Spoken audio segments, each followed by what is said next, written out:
Well, I promise you more from Peter Karran from the Liberal Vannin Party. You mentioned constituency there and all sorts of things. You sound like you might be coming back into politics. Let's clear that one up, because this is election year. The point here is the fact that what I want, my career as an MHK was for over 30 years.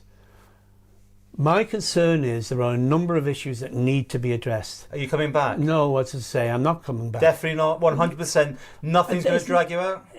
That's not important. Well, actually it is. You're definitely saying no. No, what I'm saying is I have no intentions at the moment. At the moment. But the point is, let's talk about real issues. May and personalities, that was half the problem with them. The personalities, they wouldn't do things because it was me. Because at the end of the day, I had to hold them to account for years, for decades. Yeah. I was the factor. What's important is when we talk about this housing thing, this housing's so important. Okay, so much on housing, let's talk about you and other things here. First of all, I'm going to ask you again, are you thinking about standing?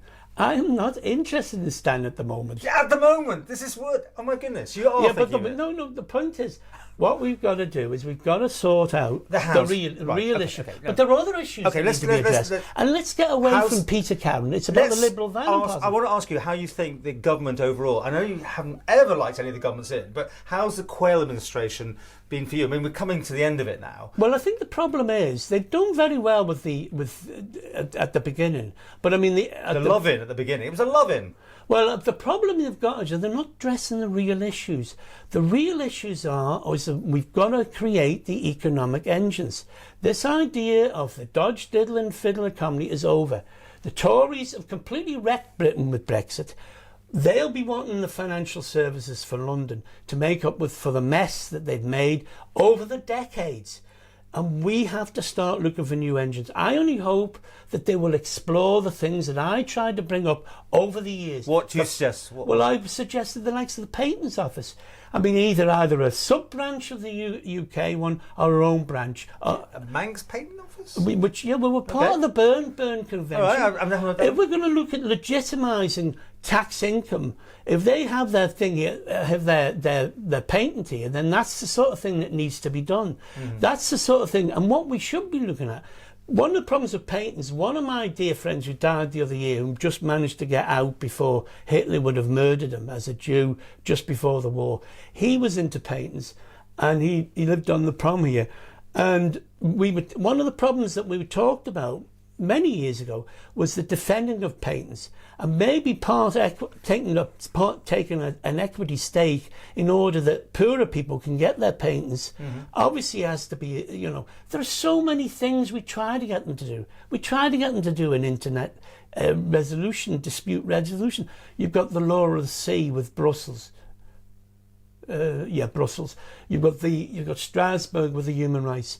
We've got to start looking, and we've got to get away from this crony capitalism, where it doesn't make money for the right people, it doesn't happen on the island. And let's just one more time. You said they did quite a good job at the beginning of the Quayle administration, and I think the situation over the steam packet just shows you postcode justice. And unfortunately, it's not as bad as when I stood in 1981 and was the only one that was brave enough to say I won't support Birchin, because the fact was that it was only there for certain classes in our society. Either we have a justice system for all, like a property owning democracy for all, and we need to make sure that we protect people. This idea of trying to make these people think, oh, well, your house is worth nothing unless you own two. Have you been following the politics over this time? No, not really. I don't. Because you've been so quiet. I mean, why have you been so quiet? Well, you're passionate. My goodness, you ooze passion. No, I care. Channeled that over these years. I care, and I think life is only a day out, and it's important that we try and make it better for the next generation. And I do despair after 30 odd years of the Lord's Prayer talking about making the heaven on earth, and most of them only interested in making the heaven on earth for themselves instead of for everybody. The situation is, it's not about left or right, it comes down to fair and just. Talking of which, one of the things that I am concerned about, whilst they've brought in a lot of my ideas about scrutiny, it still looks a bit more like blind man's buff, where they don't really want to scrutinise how they should be scrutinising the executive. At least now they're recognising what I was on about for decades, about the idea that they were all executive members, all part of it. So you're on the Home Affairs Department, I'm on the Health Services Department, so I don't expose the costs of the prison, you don't expose and we all look at some pothole somewhere. How have they done for the lockdown then? I think they've done well for the lockdown. They slipped up at the end, as I say. The lockdown that shouldn't have been, that last one. Well, no, I think the point is that I think they reacted too slowly. Yeah. I think the issue of the steam packet needs thorough investigation. That is going to go on and on. I mean, now we've got this disagreement on dates and everything like that. Breaking news as we're recording this on the Friday is that Lawrence Skelly's decided not to restand. Mm-hmm. There's a space there for you then. Oh yes, definitely. I'm sure. Is that your area? Could that not be your area? No, I'm living in Port Ellen, but yes. I'm hoping to move back. Oh, so well. Oh, we're getting closer to it. You're going to come out with a declaration before the end of this interview. I can see it. No, I doubt it. I mean, what about Lawrence Skelly? I mean, do you think he'd be president? Because I so don't much know. Talk about that. I mean that's something that wouldn't happen. Wouldn't happen to me. Well, the problem is there's more chance of me becoming a rabbi than becoming the president of Timber. Yeah. They're not going to want somebody who's actually going to be how I would be. But would Lawrence Skelly get it? I wouldn't know. I mean, I only have about 2 friends in Tynwald, so 3 people that more likely would take the time to talk. Okay, well let's. So on the weekend debate, I've got the head of the Liberal Van coming in. Paul's coming. Wonderful. But I want to get your very impressive. Your take on party politics in the Isle of Man. Has it been a success? Well, the problem is we have dishonest party politics. Dishonest party. Of course we do. The executive government is a party.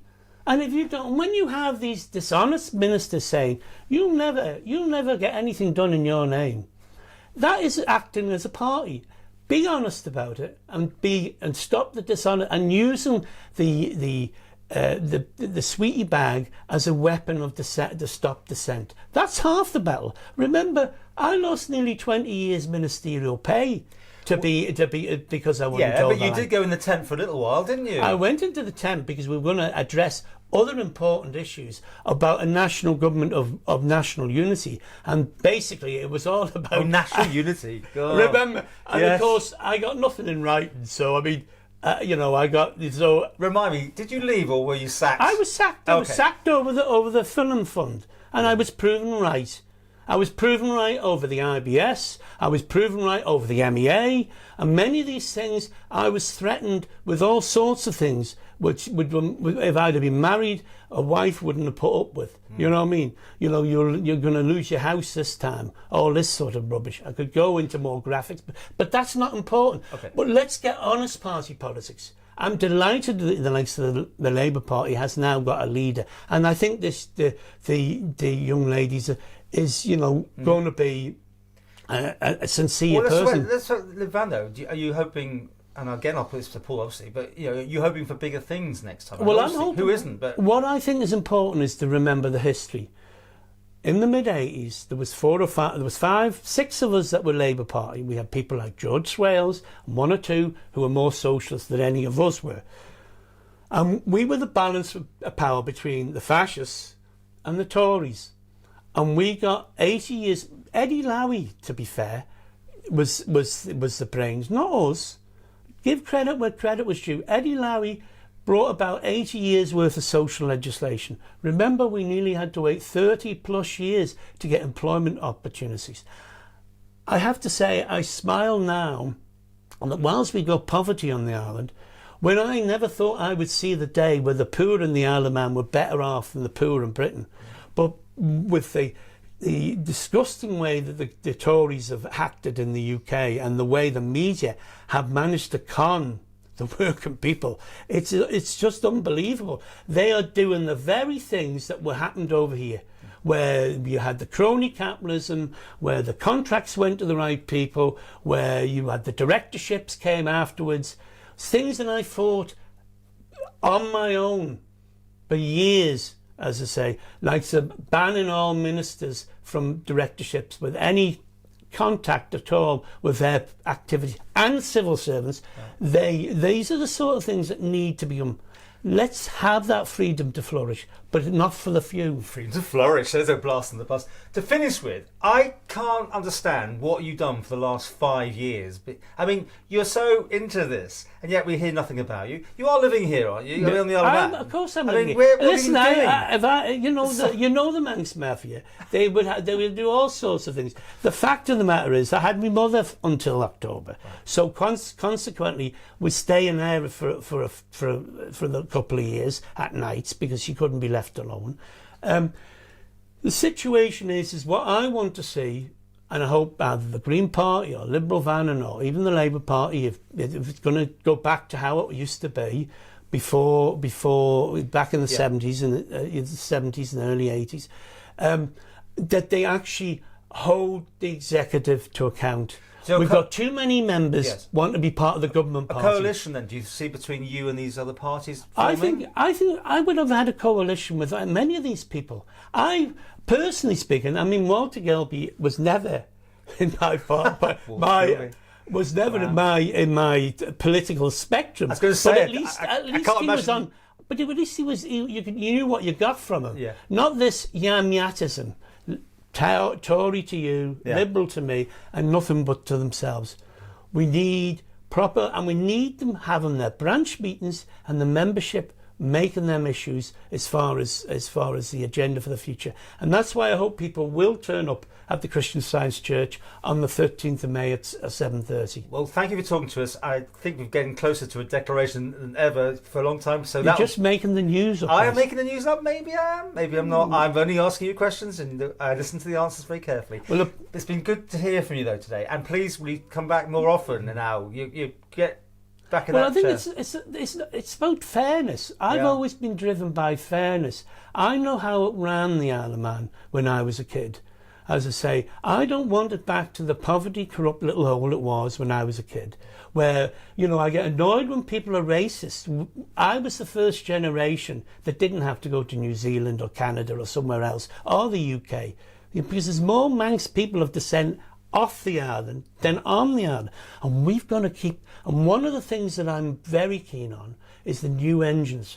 We need new engines for the economy. And that's the one thing we've got to be able, and we've got to start. The next e-gaming, as it would have been. Would you support that this day? Well, I have to say that I always believed it was a social cancer, but I was glad it was here. As I say, simply because a lot of people changed their views, because it became successful. Then everyone suddenly backed it. I can't remember what you did at the beginning. Well, I wasn't keen on it, to be honest with you. But I think the problem is what we've got to do is we've got to start getting effective, efficient government. Right. We've got to stop paying champagne prices for brown stout. Sounds like you're on the election campaign already. You reckon? No, it does. Anyway, listen, thank you for coming in. Okay. And keep tuned. And don't forget that his house, you mentioned the housing thing one more time. The 13th of May, Thursday, 7:30, Christian Science, Liberal Party are having a meeting over housing where we want to address, and I hope the other parties come along, because we need to get nests, not nest eggs, for our society. It's not a luxury. A home is a necessity of life,